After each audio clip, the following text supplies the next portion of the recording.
Gautam sir, സാറിലേക്ക് ഈ cinema എത്തിയത് Manju Warrier through ആണെന്ന് എല്ലാ ഇൻ്റർവ്യൂസിലും പറഞ്ഞിട്ടുണ്ട്. അപ്പോൾ നമ്മൾ ഈ സിനിമ കാണുന്നതിന് മുമ്പും മഞ്ജു ചേച്ചിയുടെ ഒരു ക്യാമിയോ ഇതിൽ പ്രതീക്ഷിച്ചിട്ടുണ്ടായിരുന്നു, പക്ഷേ അത് സംഭവിച്ചില്ല. അപ്പം ഇനി മലയാളത്തിൽ 10 പടങ്ങൾ അല്ലെങ്കിൽ മമ്മൂക്കയ്ക്കൊപ്പം 10 പടങ്ങൾ ഉണ്ടാവുമെന്ന് പറഞ്ഞു. എപ്പോഴെങ്കിലും മഞ്ജു ചേച്ചി ആയിട്ടുള്ളൊരു സിനിമ ഉണ്ടാവും. ഒപ്പം തന്നെ നമ്മൾ ഗൗതം സാറിൻ്റെ സിനിമകൾ പ്രണയമാണ് നമ്മൾ ഏറ്റവും കൂടുതൽ ആഗ്രഹിക്കുന്ന സാധനം. അപ്പം ഇതിൽ നോക്കിയപ്പം ഗോകുലിൻ്റെ ക്യാരക്ടറിൽ പ്രണയം ഉണ്ടാകുമെന്ന് വിചാരിച്ചു, അതും നടന്നില്ല. അപ്പം അടുത്തൊരു ലവ് സ്റ്റോറി മലയാളത്തിൽ ചെയ്യും.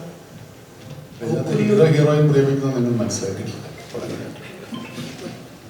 കണ്ടിരുന്നത് അയാൾക്ക് എന്നോട് ഭയങ്കര ഇഷ്ടമുണ്ട്. മനസ്സിലായിട്ടില്ല, അത് പ്രണയമല്ലേ? മനസ്സിലായി, പക്ഷേ Manju introduce me to doctor Neeraj. അത് മഞ്ജു ആക്ട് ചെയ്ത് ഞാൻ ഡയറക്റ്റ് ചെയ്യാൻ നീരജ് ഒരു സ്റ്റോറി പറഞ്ഞു എൻ്റെ അടുത്ത്. That didn't take off immediately, but I kept in touch with doctor Neeraj and I kept asking him what else do you have എന്ന് പറഞ്ഞപ്പോൾ ഈ ഡൊമിനിക് ആൻഡ് ഒരു പേഴ്സിൻ്റെ ഒരു മിസ്സിംഗ് പേഴ്സ് അതെടുത്തിട്ട് ഒരു സ്റ്റോറി ഉണ്ടെന്ന് പറഞ്ഞപ്പോൾ ഐ ഗ്രാബ്. അത് അങ്ങനെയാണ് അത്.